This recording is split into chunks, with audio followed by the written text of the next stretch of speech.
Selamat pagi, selamat siang, dan selamat malam teman-teman semuanya. Yang terhormat kepada dosen pembimbing mata kuliah metode penelitian yaitu Bapak Dr. Budi Manfaat MSI.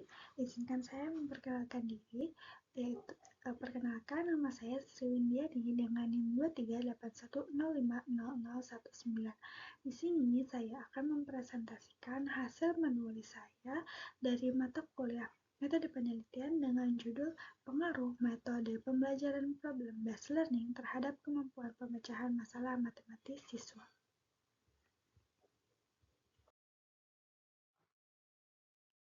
Selanjutnya di sini ada latar belakang dari penelitian saya, di mana matematika itu berperan penting dalam mengembangkan kemampuan berpikir logis, kritis, dan sistematis. Namun, kemampuan pemecahan masalah matematis siswa masih tergolong rendah. Menurut hasil PISA, menunjukkan literasi matematika siswa Indonesia berada di bawah rata-rata menurut OECD pada tahun 2023, di mana ini mencerminkan lemahnya kemampuan menyelesaikan masalah kontekstual, terutama dalam merumuskan, menerapkan, dan menafsirkan matematika dalam konteks kehidupan nyata. Nah, pembelajaran matematika di sekolah masih didominasi oleh pendekatan konvensional yang berpusat pada guru, menekankan hafalan, rumus, dan prosedur, sehingga siswa cenderung hanya menghafal rumus tanpa memahami konsepnya. Nah, berbagai penelitian menunjukkan bahwa problem-based learning atau PBL itu efektif untuk meningkatkan kemampuan pemecahan masalah dan berpikir tingkat tinggi. Namun, kajian pada siswa SMP dalam konteks lokal serta analisis proses berpikir siswa masih terbatas. Oleh karena itu, penelitian ini penting untuk mengkaji pengaruh modal problem-based learning terhadap kemampuan pemecahan masalah matematis siswa SMP.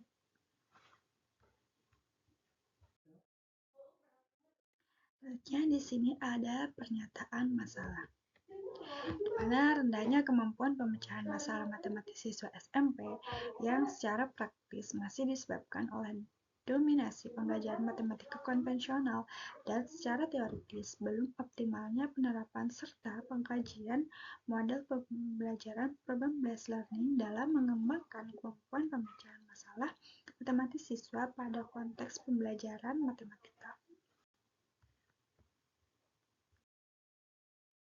Nah, dari latar belakang dan pernyataan masalah, peneliti mengajukan pertanyaan penelitian yang pertama yaitu, apakah terdapat perbedaan kemampuan pemecahan masalah matematis antara siswa SMP yang diajarkan menggunakan model pembelajaran problem-based learning dan siswa yang diajarkan menggunakan pembelajaran konvensional? Dan yang kedua, seberapa besar pengaruh model pembelajaran problem-based learning terhadap peningkatan kemampuan pemecahan masalah matematis siswa SMP?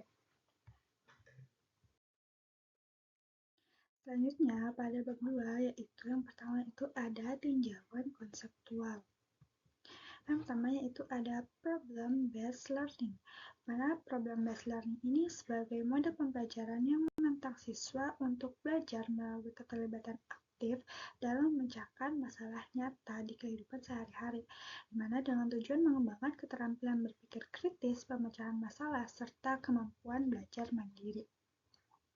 Nah, di berbagai penelitian juga menunjukkan bahwa penerapan dalam pembelajaran matematika ini memberikan dampak yang positif terhadap keterlibatan siswa, motivasi belajar, serta kemampuan berpikir aktif serta kemampuan berpikir tingkat tinggi. Nah, di mana pembelajaran berbasis masalah ini mendorong siswa untuk aktif berdiskusi, bekerja sama, dan mengemukakan pendapat sehingga proses pembelajaran menjadi lebih bermakna. Nah, dengan demikian, untuk meningkatkan kualitas pembelajaran matematika, khususnya dalam mengembangkan kemampuan pemecahan masalah matematis siswa, ini dipandang sebagai model pembelajaran yang potensial. Selanjutnya yaitu ada kemampuan pemecahan masalah matematis, di mana pemecahan masalah ini sebagai suatu upaya untuk menemukan solusi dari suatu permasalahan yang cara penyelesaiannya tidak dapat diketahui secara langsung.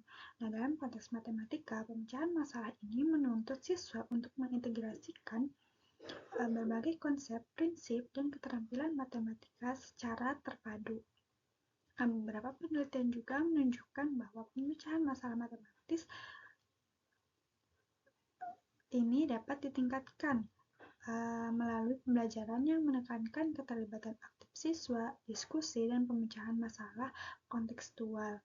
Nah, dalam penelitian ini, kemampuan pemecahan masalah matematis dimaknai sebagai kemampuan siswa yang dalam menyelesaikan masalah matematika melalui tahapan memahami masalah, merencanakan masalah, melaksanakan penyelesaian, dan memeriksa kembali hasil yang diperoleh, di mana kemampuan ini diukur melalui tes pemecahan masalah matematis yang disusun berdasarkan indikator-indikator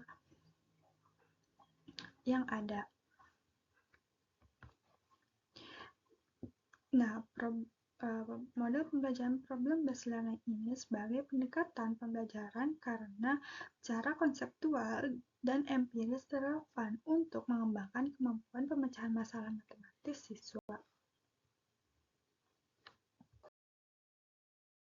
Selanjutnya di sini ada tinjauan teori.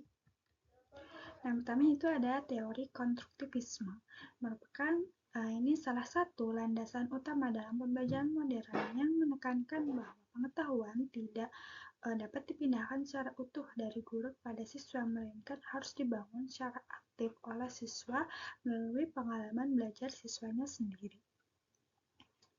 Nah, dalam konteks pembelajaran matematika, teori konstruktivisme ini menolak pembelajaran yang semata-mata berorientasi pada hafalan rumusan dan prosedur, tetapi siswa harus perlu dilibatkan dalam aktivitas yang menantang mereka untuk memahami konsep, menghubungkan pengetahuan awal dengan informasi yang baru, serta membangun makna secara mandiri oleh siswanya itu sendiri.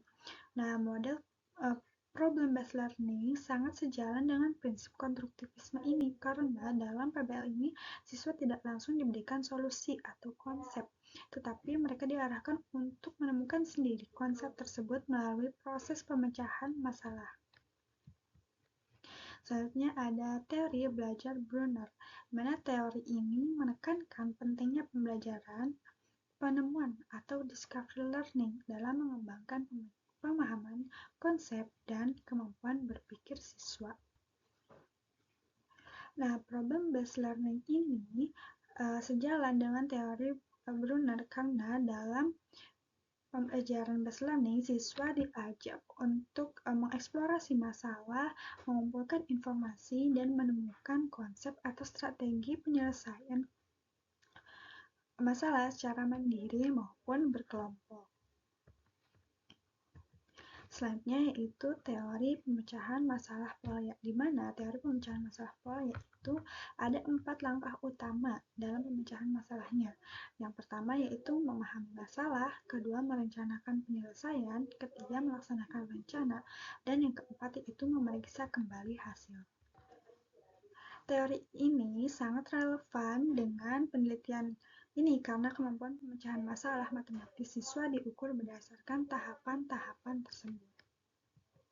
Selanjutnya yaitu yang keempat ada teori pembelajaran kontekstual, di mana proses pembelajarannya membantu siswa memahami makna materi pembelajaran dengan menghubungkannya dengan situasi dunia nyata, sehingga pengetahuan yang diperoleh menjadi lebih bermakna dan adaptif dan aplikatif.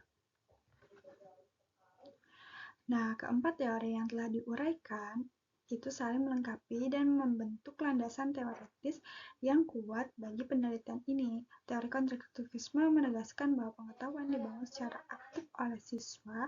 Teori belajar Brunner menekankan pentingnya penemuan dan representasi dalam belajar. Teori pemecahan masalah Polya memberikan kerangka sistematis dalam menilai kemampuan pemecahan masalah matematis. Dan teori pembelajaran kontekstual menekankan pentingnya keterkaitan pembelajaran dengan kehidupan nyata. Selanjutnya, di sini ada penelitian terdahulu. Yang pertama yaitu ada penelitian dari Bukhari pada tahun 2019. Yang kedua ada penelitian dari Aminah dan kawan-kawan pada tahun 2025. Selanjutnya ada penelitian dari Sairan pada tahun 2020. Dan yang keempat ada penelitian dari Mude dan kawan-kawan pada tahun 2025. Nah, penelitian tersebut terbukti bahwa PBL itu efektif meningkatkan hasil belajar dan kemampuan pemecahan masalah matematis.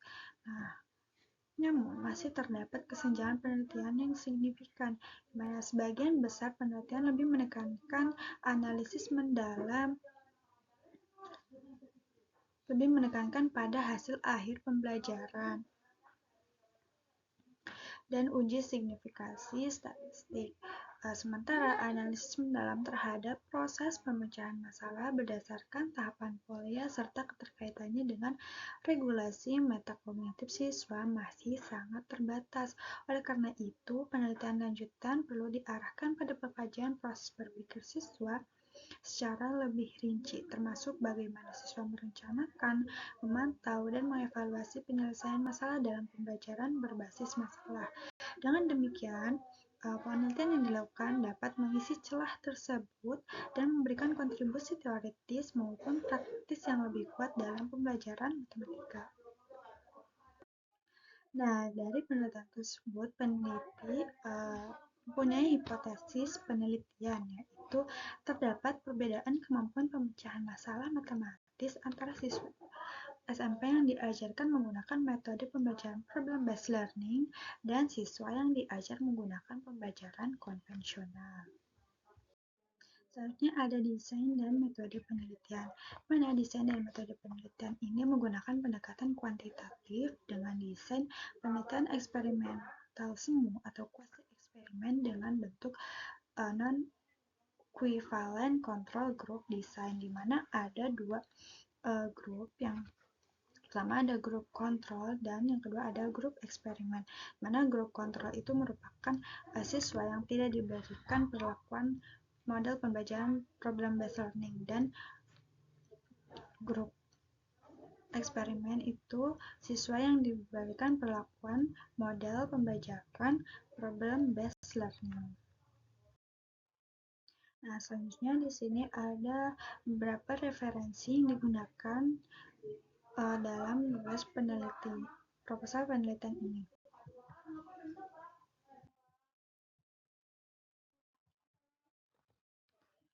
Nah, mungkin cukup sekian dari saya.